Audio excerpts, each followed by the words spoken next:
Good evening, everyone. I want to thank you for coming out on this day after our heavy rain. I'm glad it moved out so quickly, and really appreciate you coming out on Saturday afternoon to come and listen to Brandan Robertson speak to us. I'm only going to say a few words of introduction.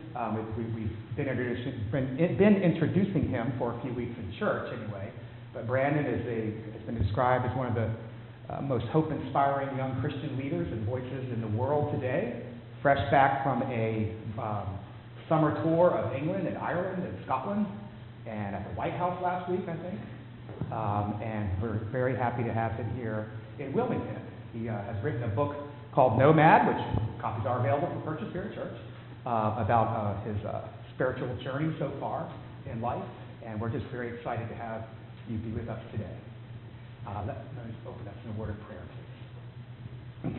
Holy God, we want to thank you for this time you've given us to come together this evening, to be in your presence and to also hear a voice of wisdom, of futures looking, of experience of your spirit upon this young man's life. May you put words into his mouth that inspire all of our hearts. Amen. Amen. Brandon.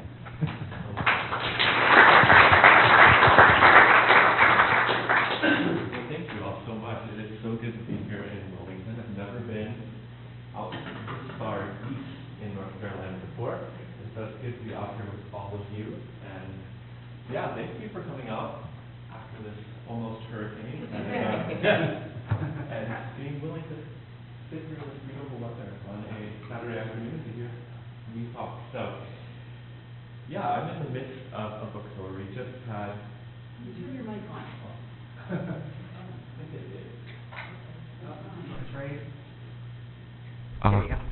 You got it. There we go. I might be young, but I don't know how to use technology. So, so I'm in the middle of a book tour about this new book that I just had the privilege of having published called Nomad, A Spirituality for Traveling Light. And throughout this talk, you'll hear a little bit about the journey with the book. But really, my goal in writing this book was not to share some vast wisdom or knowledge, because the whole point of the book is that I don't have any of that. And I don't think that's the goal of our faith or our spirituality. It's not to have the right answers. It's not to arrive at all the right conclusions. Instead, it's about living a life of wonder and awe in the presence of God. And so, to start off, I like to ask, when we think about spirituality, what is it that we think about? For so many of us, we will get pictures of cathedrals with stained glass and flying buttresses, and that's an image of religion and spirituality that we resonate with. I've just recently moved to Denver, Colorado, and a lot of people out there resonate with images of mountains and streams and hiking, and they find God and spirituality in the midst of nature. For me, one image that's always really resonated is the image of a desert. If you see the front of my books, it's a large image of a desert, basically. And I resonate with this image because spirituality for me has been this journey of traveling in these vast, expansive, barren landscapes where it doesn't look like much is there, but one step after another, faithfully following the wind of God's Spirit, I continually am amazed at the things that emerge from the midst of that desert. And speaking of a desert, one story that has really encapsulated my entire spiritual journey comes from the book of Genesis, chapter 12. And I imagine the character, Abram, is walking around in a desert, because, you know, everything in the Bible happens in the desert. And so we find Abram in Genesis chapter 12 walking around in the desert, and all of a sudden, he hears a voice. And this voice says, Abram, leave everything you have, leave your father's land, the land of your inheritance, and go to a land that I will show you. And if you do, I will bless you and make you a blessing to many people. You know, if I was Abram and I heard that voice speak to me and tell me to leave everything behind, I think I might want to ask for some time to pray about it, or maybe at least consult with my spouse first. But what's so amazing about Genesis chapter 12 is that verses 1 through 3 are God speaking and telling Abram to leave everything behind. And verse 4 of Genesis chapter 12 says this: Thus Abram departed. Thus Abram departed. Ever since I was 12 years old and I first read those words, those have stuck out to me as three of the most inspiring words in all of the Bible. Because in that moment, Abram goes from being Abram, the guy wandering in the desert, to Abraham, the great patriarch of the world's three biggest religions, the emblem of faith that we've looked up to for 4,000 plus years. Because in this moment, Abram hears a prompting to step beyond his comfort zone, step beyond the boundaries of what he had inherited, what he had known to be true, and take a risk, begin walking to an unknown land, a land that God would show him. Not very clear instructions, but much of our life isn't about very clear instructions, is it? And so Abram walks. And we end up, if you know the rest of the story, Abram does, in fact, become a blessing to many people. And we're here today because of the legacy of Abram and his boldness to step beyond the boundaries. This story for me has been kind of an archetype of my own spiritual journey, like I said, since 12 years old. I grew up in Columbia, Maryland, right outside Washington, D.C., and I grew up with an abusive, alcoholic father and a mentally unstable mother and just a really unhealthy environment. And after experiencing year after year of abuse and neglect, by the age of 12, I found myself suicidal. Every day I remember waking up at 12 years old before I would go to school and wondering if this would be the day that I would take my own life.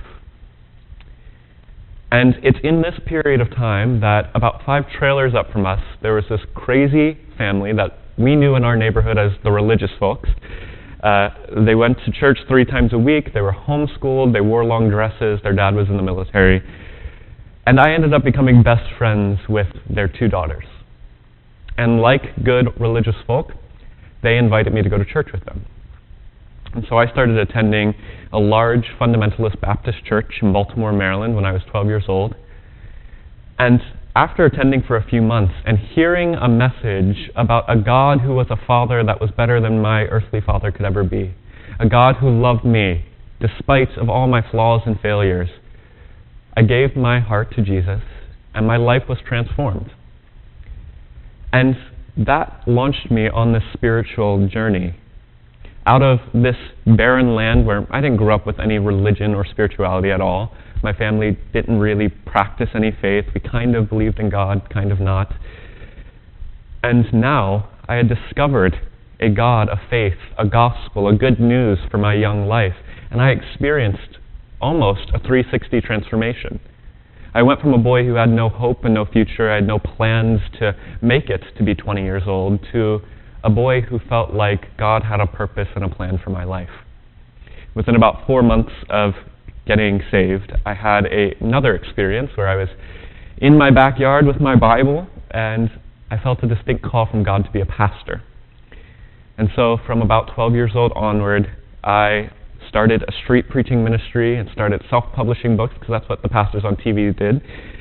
And I just gave my life to preaching this good news that I had found in Jesus and through this church. But very quickly I began to realize that much of this religious system I had discovered was about boundaries. Because, like I said, didn't grow up religious, so I would go home and do my own reading and studying at 12 years old. I'd watch YouTube videos of different pastors and preachers, and I spent way too much time watching TBN before school. And, yeah, not a good influence. And so I was being exposed to all of these different beliefs and theologies and ideas about God. And I'd go back to my Baptist church and I'd get the youth group around and I'd start telling them these new ideas that I had that I heard from TV or on the internet. And I discovered a guy on the internet, a guy, you might know his name, maybe not, a guy named Mark Driscoll, who was kind of an infamous pastor from Seattle, Washington. He's young, he cussed, he drank, he smoked, but he was very conservative. And so I was like enthralled by this guy because I could still be a fundamentalist and drink and smoke and cuss and do everything else that my church told me I couldn't do. So I loved him. And he was a Calvinist, which is just a brand of theology that believes and predestination. And so I was like, yeah, if Mark Driscoll believes this, I believe this. And I would go to my church, and I started telling the kids in my church that God had predestined us for heaven. And very quickly, my youth pastor started telling the youth group, you need to watch out for Brandan. He's a heretic. At 16 years old, my youth pastor was telling my youth group I was a heretic because I was just talking about new ideas that I had found about God. And this continued for a couple months until I got called into the pastor's office, 16 years old, a couple deacons, and they said, Brandan, you are not welcome here anymore. You've got to leave this church because you're spreading harmful heresy. And so at 16 years old, in this first new family that I had found that gave me hope and a future, I was kicked out. And I found myself really just devastated, wondering what did I do that was so wrong? Why was asking a question or seeking God or listening to another perspective, why was that so fearful for these people? If the Bible says perfect love casts out all fear, then why are we so afraid? And this put me on a trajectory that has been the rest of my life so far of pushing boundaries. I ended up going to a new church, a Willow Creek Association church, if you know that brand. It's a evangelical mega church, and they had lights and drums, and I thought they were heretics because you can't have those things in church. I was at a King James only fundamentalist Baptist church, and so they used the NIV Bible, and I thought that was the end of it. But again, I started going to this new church, and I experienced God in the midst of these crazy heretics. And my box kept getting bigger. Long story short, I ended up going in 2010 to Moody Bible Institute to get my degree to be a pastor. And I went to Moody because I thought Moody was a progressive school. Again, my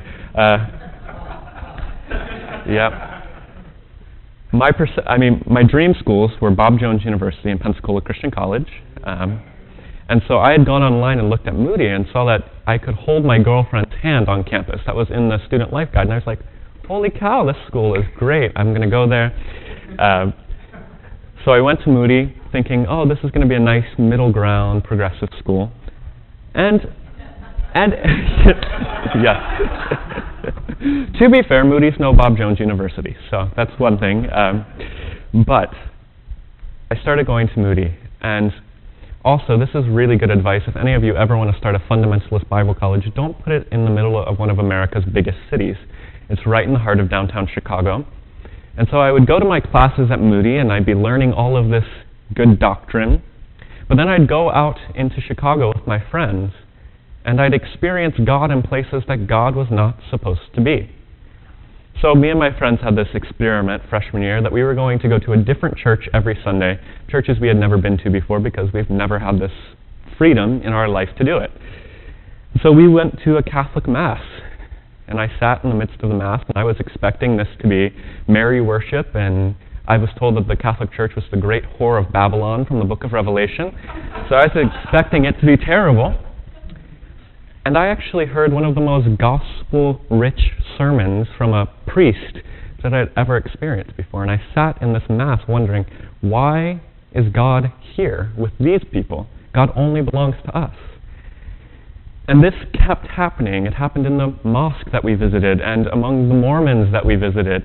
And it happened when we explored into Boys Town in Chicago, which was really the pits of hell, in our opinion. And yet, even there, I discovered people who loved God and the Spirit of God moving in the midst of people where God wasn't supposed to be.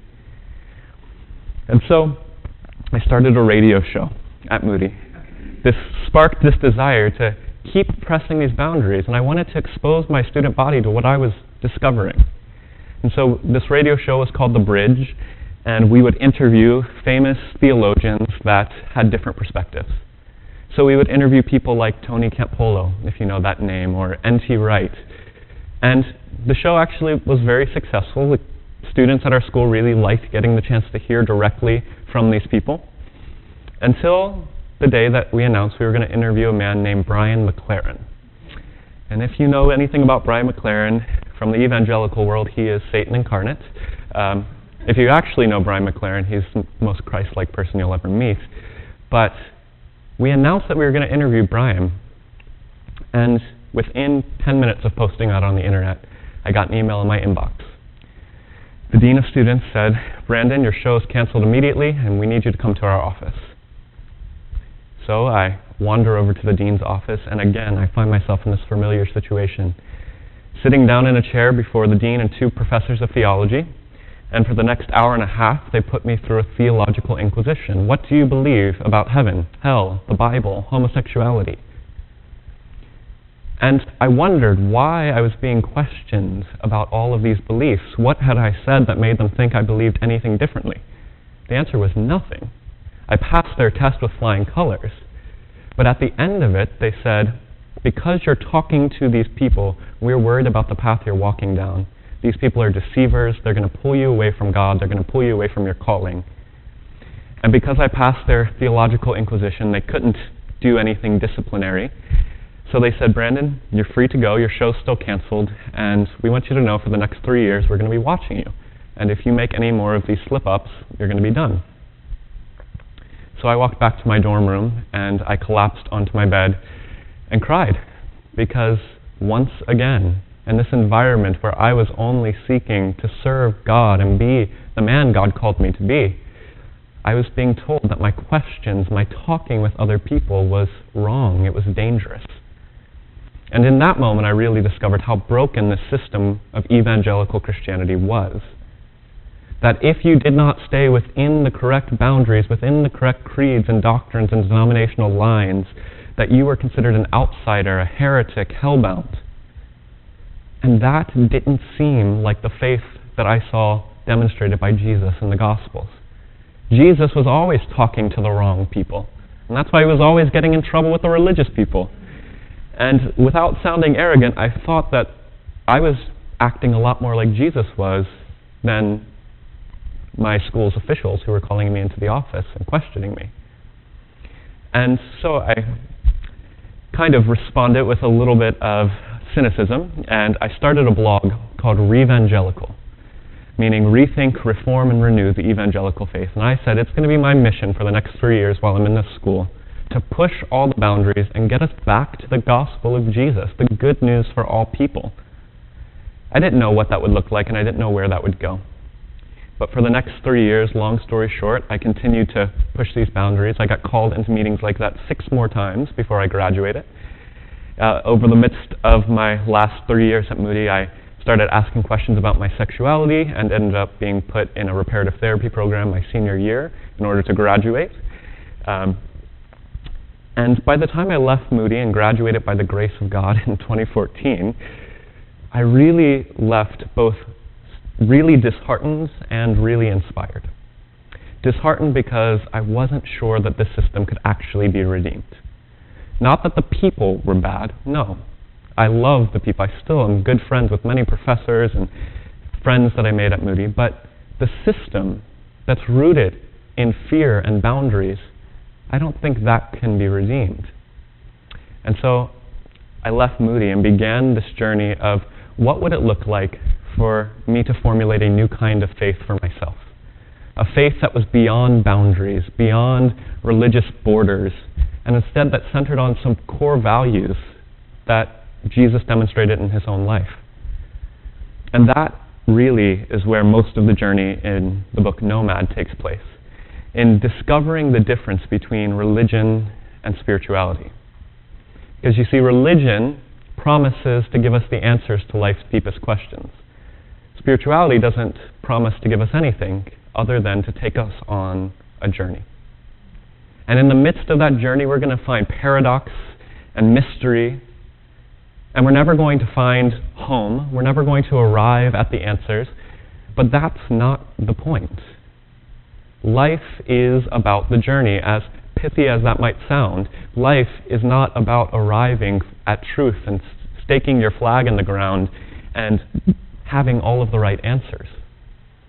And anytime a religious system begins to promote that, what will either end up happening is you will create fundamentalists, people that are committed and will stake their flags in the ground and will not move, or you'll find people that become completely disenchanted because the teenagers go off to college and it only takes one biology class to hear evolution taught, and all of a sudden these questions start arising. out of this faith that was once so solid. And now, once one brick is removed, you begin to wonder, is the rest of it legitimate at all? And so I began to discover also that this spiritual journey of mine beyond the boundaries of religion and into this realm of spirituality is something that was happening more broadly. At first, many people talk about millennials or young people being spiritual but not religious, but as I've gotten to travel and talk, I found that this is affecting all generations. All of us, at this one moment in human history, I believe led by the Spirit of God, are beginning to rediscover the value of wonder instead of the value of right answers. The value of looking for God in the present moment, here and now, basking in the beauty and grace and majesty that's available to you right now, right here. And we're coming to this place where the institutional church, the way religion's been done for the past 2,000 years, just isn't satisfying anymore. And I found myself being not just a nomad, but someone in the midst of a grand caravan of people that are wandering on this journey, rediscovering the value of mystery and beauty and complexity, rediscovering the need to not have answers. You know, one of the things that I found so interesting was that how many of us grew up in traditions that said things like, it's not about religion, it's about a relationship. We were taught that it's all about knowing God experientially, except the moment you have that salvation experience where you meet God experientially, then you're told it's actually about believing the right doctrines. I think we've got it backwards. What spirituality, what life is about, what I've discovered at least, is that the more I've gotten rid of all of the boundaries and removed all the fear about being right or being wrong, and moved only trusting this wind of God's Spirit like Abram did as he walked out on that journey, and just trusting God wherever I found God, I began to discover a life that was so much more richer, so much more fuller, and one where I was experiencing God and in deep relationship with God in a way that I never could have imagined. And this is what so many of us are discovering. I think if you're here in this room, you're probably somewhere on this journey.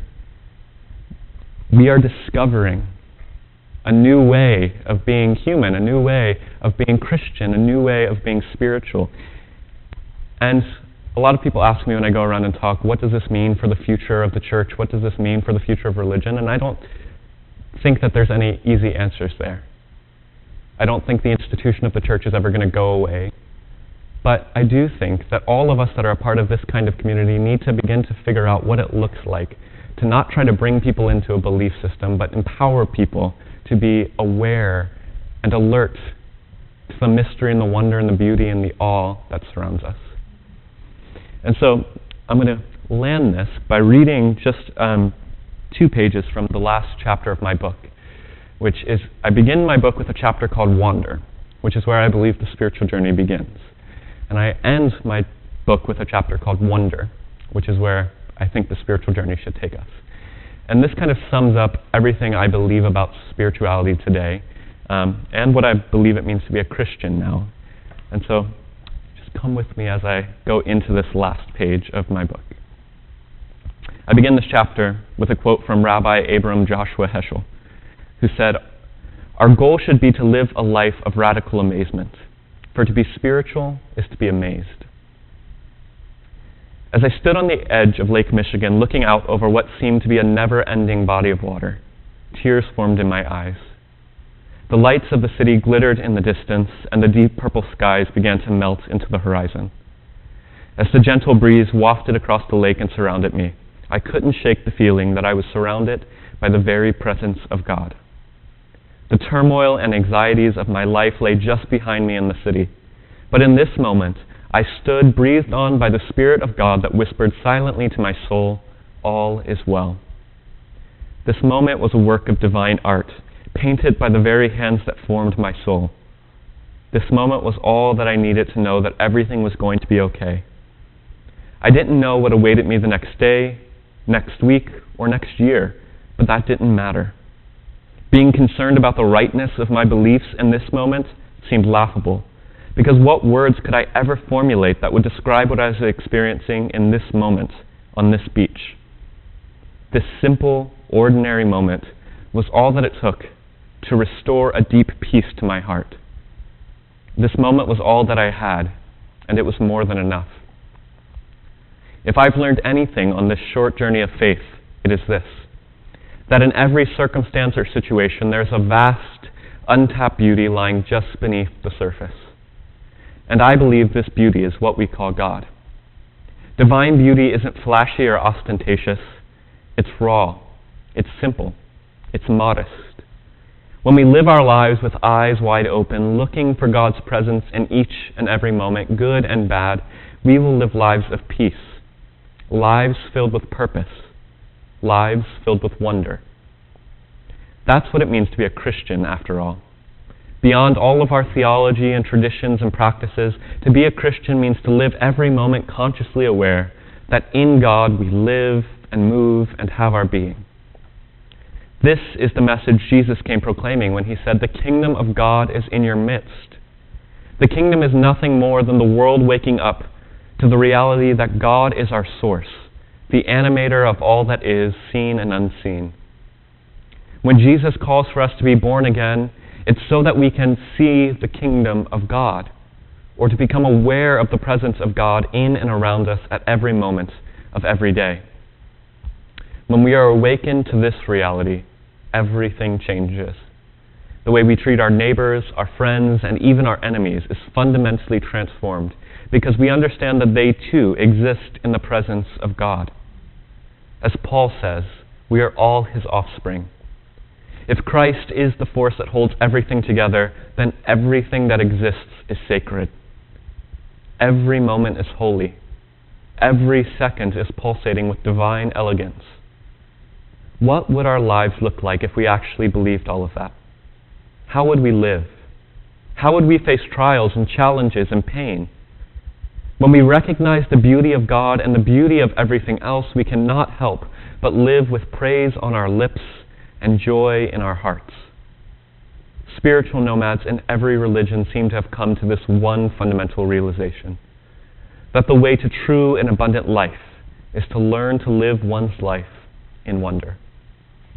And that's what I believe Christianity is about. That's what I believe spirituality is about. And this is what I believe, where I believe the world is moving as we move away from the rigidity of religion with all of its confines and into this vast terrain where we can experience God in the church and outside of the church, at work and at home, everywhere in between. It's a holistic way to live your life in the rhythms of the Spirit. So thank you so much for listening to me talk about this for a bit, and I think now what we're going to do is my favorite part: have some time to talk with each other, Q&A. Again, I don't really have any answers, but I would love just to dialogue with you about what you've heard, questions, critiques, comments, and yeah, so let's do it. Yeah. You still go to church, and where is that in your journey? Yeah, I do kind of. This is the hard thing, right? I still feel called to be a pastor. I still want to plant a church. I still have that kind of desire. And yet I'm not sure what that will look like, because what we are finding statistically across the board, you've all heard it, churches are dying. Denominations are dying. People are leaving.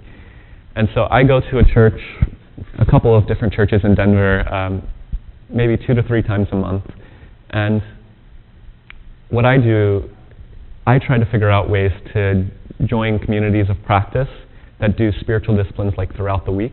So I'm a part of a meditation group. I'm a part of a Christian prayer kind of Bible study group.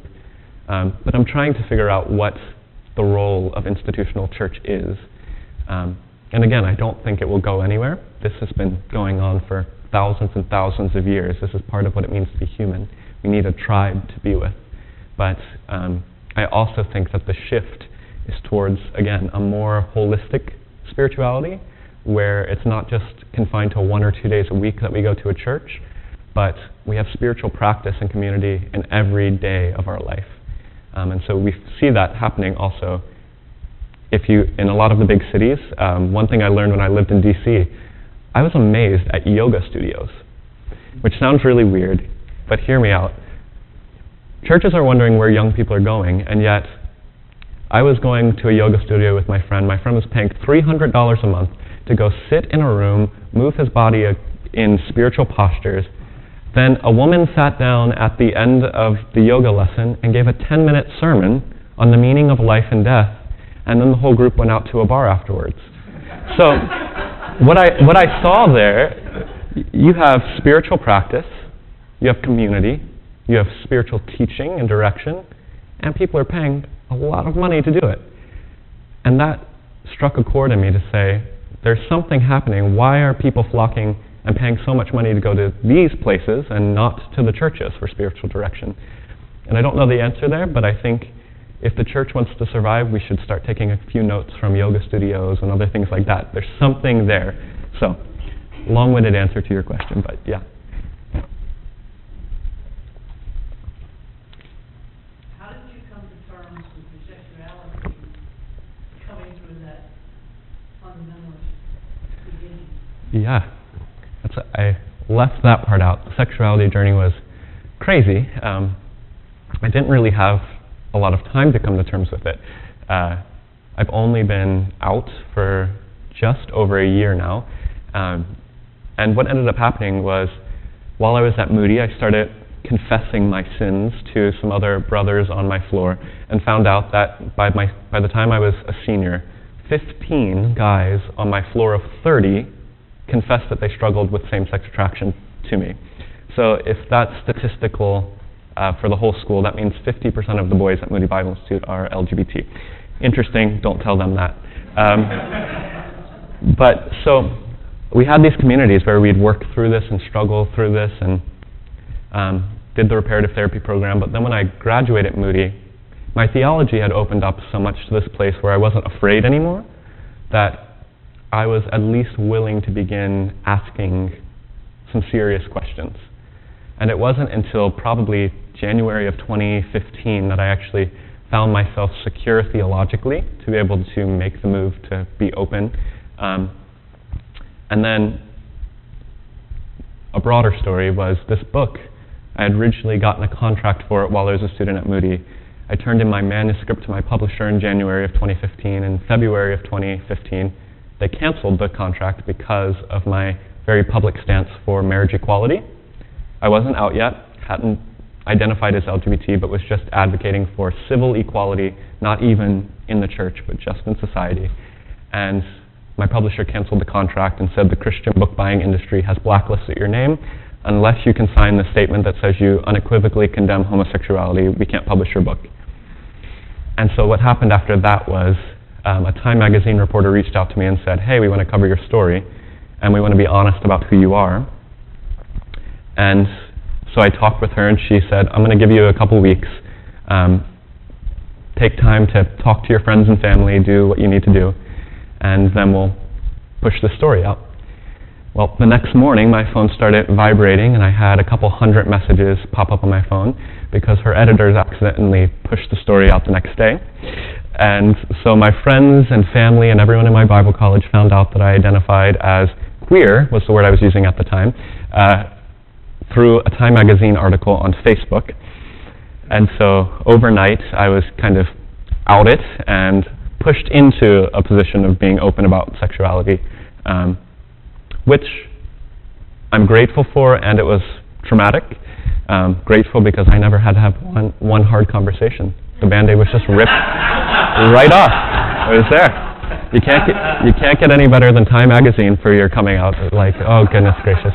Never thought that would be my story. But and so yeah, after that, it forced me to kind of move quickly, and been doing a lot of LGBT activism and stuff after that point, for which I'm really grateful. So yeah, it's been a bumpy journey, and it's been fairly recent, but yeah. Are you still close with your family? Yeah, so the good thing is, I don't know if this is a good thing, they weren't religious at all. So my family's fairly conservative, but not religious. And so when the Time magazine article came out, I called my mom.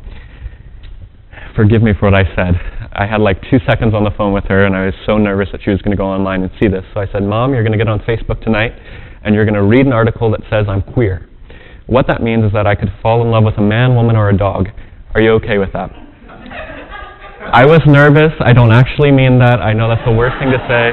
My poor mom had to deal with me saying that, and she said, okay, honey, I'll support you. And that was the end of the conversation. And so, thankfully, wasn't the smoothest coming out, but they've been fairly supportive, and yeah. I just want to say thank you for your book. It's great. Thank you. Things happen for a reason. I was actually listening to Richard Rohr, and there you were, and I was like, who is this? And I happened to be coming down to Wilmington, and here you are. That's awesome. It's pretty awesome, and things happen. Thank you. I read your book, and I was thinking a lot about, well, the one thing I'm really glad that you said was, in the book you kept talking about millennials, and I'm thinking, yeah, but it's happening everywhere. Yeah. In all generations, because I know 4 people who are right around my age are going through the same thing, in different ways, whether we were part of the church or never part of a church, whether it was Catholic, Presbyterian, it didn't matter, or absolutely nothing. Yeah. And that, I just, for me, it's been life-saving. It just has saved my life to know that there are people, and I think everybody in this church, because I came in last week for the first time, and you all welcomed me. And that's different. That's different than the churches that I've been in, because I don't feel that. And I feel like I'm accepted, and I'm worthy, which I've never felt that before, even when I was going to church. So I thank everybody for that. One of the things I kept thinking, what am I going to ask him? I got to ask him. One of the things I'm thinking about, and it's interesting that you're mentioning yoga. I was thinking, what do you say to millennials that have not grown up in a religion? How do you talk to them about, or do you, like in yoga class, about Jesus and about who Jesus really was? And forget that, did it really exactly happen at this time, and Yeah. but just how we can bring that into people's lives who just have no faith in that. Like, I'm specifically thinking of my niece who didn't grow up they didn't go to church, no faith whatsoever. Yeah. She's one of the most spiritual girls. I mean, she's almost 30 that I've ever met, and she's a yoga master. She does all these things. God, she's so spiritual. She's so much like Jesus. It blows my mind. She's been to every country in the world. She's like saving everybody. And I just want to say to her, have you heard about this guy named Jesus? Yeah. And I don't know, have you come across that? I don't know. Yeah. I'm going to answer your question in a roundabout way. Just commenting on the first thing you said, I actually have a real version of this talk that I give that is more me reading from a script, and I tried not to do that tonight. But in that version of the talk, I delve a lot more into the topic of the book that I'm working on right now, which is, I'll start from here. The woman I dedicated the book to, her name's Phyllis Tickle. Some of you might have heard of her. She was a church historian, mystic, who passed away last year. And she has this theory that's been, a lot of different people have had this theory, that every 500 years there's a major spiritual reformation or shifting consciousness on the earth. And the last one was in 1517, the Great Reformation. And we're coming up on the 500th anniversary of that next year, 2017.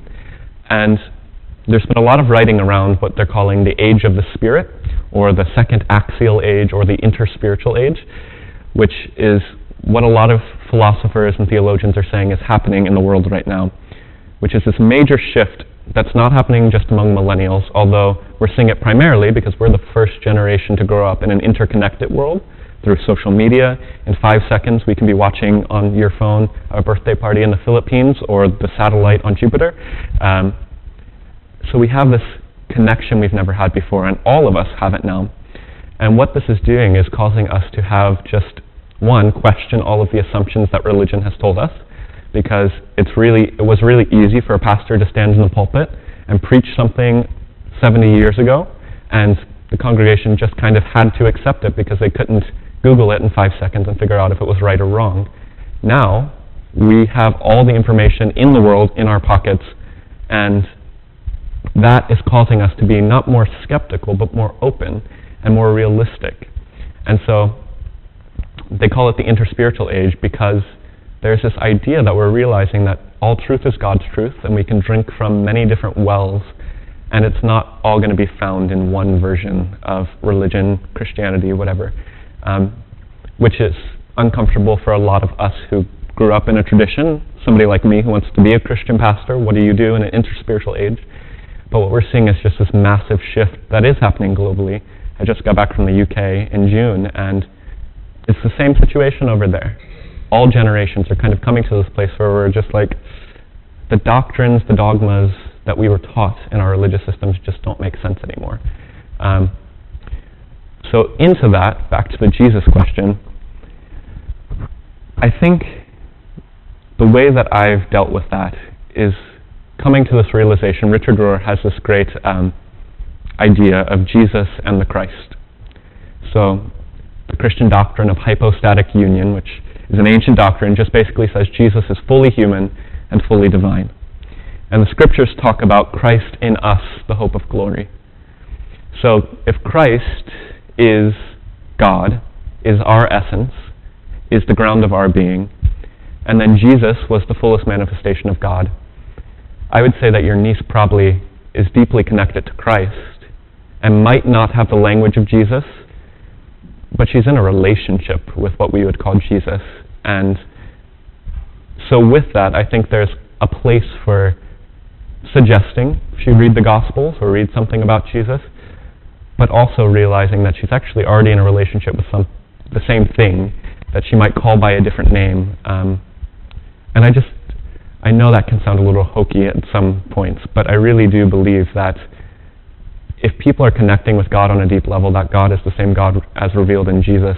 And so I'm not so emphatic that they have to call what they call God Jesus or read the Gospels for their devotions or things like that. But it can be very helpful, and I think what we are seeing is a lot of people finding renewed interest in Jesus as he was, instead of the Jesus that has been taught and embodied in religion. So, don't know if that's helpful at all, but yeah.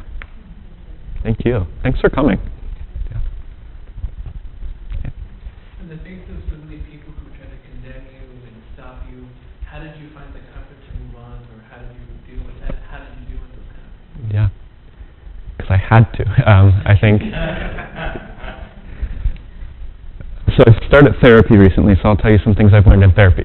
One, I am driven a lot by coming from a family that hasn't made the most of their life and experience, and so that has been a drive that every time I've faced kind of a roadblock, it's been like, if I stop here, my life is going to kind of end here and fall back, and I'll be like my parents, which sounds terrible. They're great people, but just not the life I wanted to live. And so that has driven me in one sense. And then the other sense is that I've always had, since I was 12, and since I came to Christ, I have just this belief that every circumstance is redeemable, and that everything that's happening has a redemptive purpose to it. And again, as Richard Rohr says, everything belongs. So even the abuse, even the rejection, all of that, not good, not blessed, but it belongs. And that was just a perspective I got when I was 12, still in an abusive household, and I was reading the book of Job. And Job says, when I go through the trial, I will come forth as gold. And that line has always stayed with me, that the trial is for refining. And, or as Kelly Clarkson says, what doesn't kill you makes you stronger. So honestly, that's just a fundamental core belief of mine, is that every time these people tried to reject me, one, I could not deny the experience that I had connected with God, and so they could tell me I'm a heretic, they could tell me God's not with me, but I still feel a profound, deep connection to God, and two, that all of this is coming together to write a beautiful, crazy, messy story that is my life, and that's, as an author, literally, it's probably an unhealthy thought process, always thinking that this is part of my story. This is interesting. This is crazy. This will make a great chapter in the next book. And that has been helpful for me because, again, just realizing all of it has its place. It is shaping me into the person I've become, and I couldn't be me living the life that I have now, which is a life I could have never dreamed of and my parents could have never dreamed of. But it's only because of all of the crap and rejection, abuse. So yeah, I think that's just kind of where I've moved from. Yeah. How do you decide where you're going next? How does that happen? Yeah. What do you mean exactly going next? Just in life in general, or? Well, you say the word nomad, Yeah. and where does your nomadism take you? Yeah, that's good. So, I learned most of the stuff I know, I learned when I was 12, and it's just been the same stuff that's kept me. The other verse that I learned when I was 12 was Proverbs 3, 5, and 6, which is trust in the Lord with all of your heart and not on your own understanding. And everything acknowledge God, and God will direct your path. And I think that goes back to the Abram story too. I don't know where my life's going, and it's crazy. I never thought I'd be doing LGBT stuff, and then somebody wrote an article randomly, and here you are. And I feel like that's how all of our lives kind of unfold. Every plan I've ever made up to this point has gotten so messed up, but the life I have now is one that I wouldn't trade for that other plan. If my plan was to go to Bob Jones University, I'd be a fundamentalist pastor in some small town somewhere, and not the life that I want.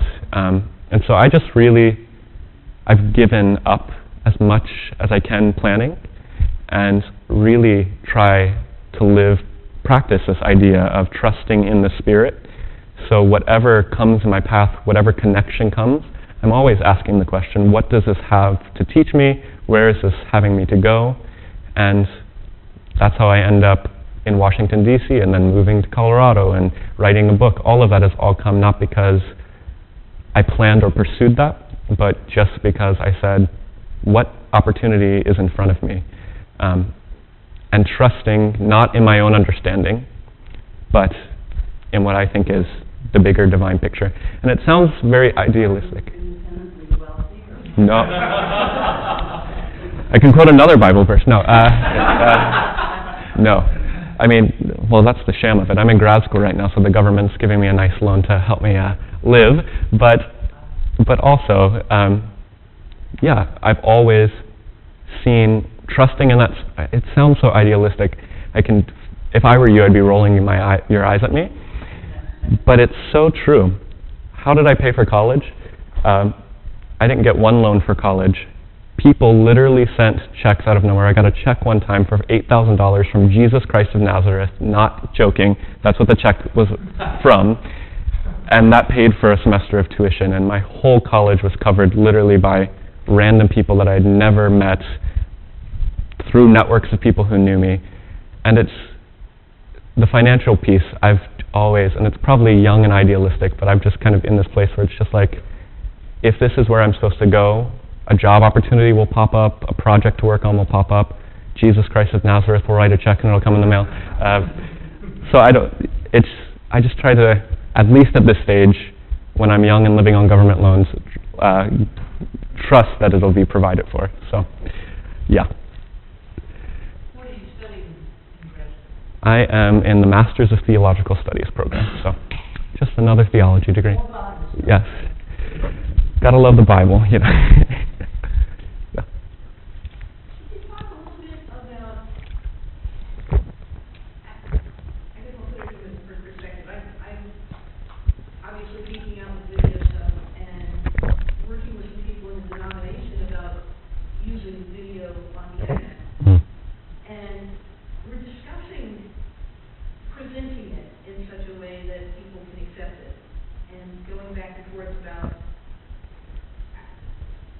spirituality versus religion. And my pet peeve is, we've already got a niche, let's not compete with Oprah. It's true. But can we talk a little bit about, within the world of, I mean, given that, okay, not fundamentalism, open spirituality, what overt Christianity has to say Yeah. in that world? Yeah, that's a good question. First thing I'd say is both the words religion and spirituality are way overused, and they're both kind of hokey and don't really mean much, and so I just use them because I don't know what else to use, but most people today aren't identifying even as spiritual. It's just the term they use on polls. So I think I always just like to make that disclaimer. I do think each tradition has a role. I think Christianity has a role. I'm a Christian. I still identify as an evangelical, for God's sake. But it has a role because I think the best way to put it is people in the West, we grew up in a Christianized culture. No matter what we do, no matter how much we might want to become Buddhist or become intrigued by another religion, we are Christian. It's embedded in how we think in the world, and we can't get out of that. That's just Western culture. And so, most spiritual teachers would tell you, the Dalai Lama has a great quote about stay within your own tradition because that's where the life is going to be found. You'll screw up if you go try to become a Buddhist, and it won't be real Buddhism, and it'll be some weird thing. And we have a richness in Christianity. And I still believe, in some ways, in the kind of exclusivity of Jesus. I think Jesus is probably the best spiritual teacher that's ever walked the earth. I think he is God in the flesh. And I think that is something that we have to offer the world. And so, in a lot of this period of time, there's a lot of cynicism among young people and other people to kind of be like, screw Christianity, it's all fundamentalism and doctrines and dogmas. But when we come back to the faith of Jesus, and what Jesus embodied, Christianity has so much to offer our world. And that's why I'm still a Christian. That's still why I'm in a Christian seminary and ordained Christian, because I think we have something to offer. And you're right, we don't want to become, Oprah's got her niche on Super Soul Sunday, we're not that. And so I think, speaking to the MCC and other denominations, you have something to offer as a distinctly Christian church.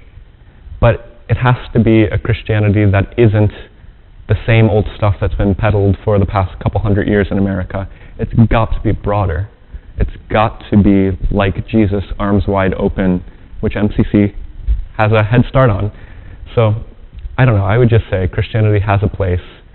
Most of us will be Christians forever, at least in some way. It's part of who we are. And we should embrace that, not reject that, or try to find something new, if that makes sense. So.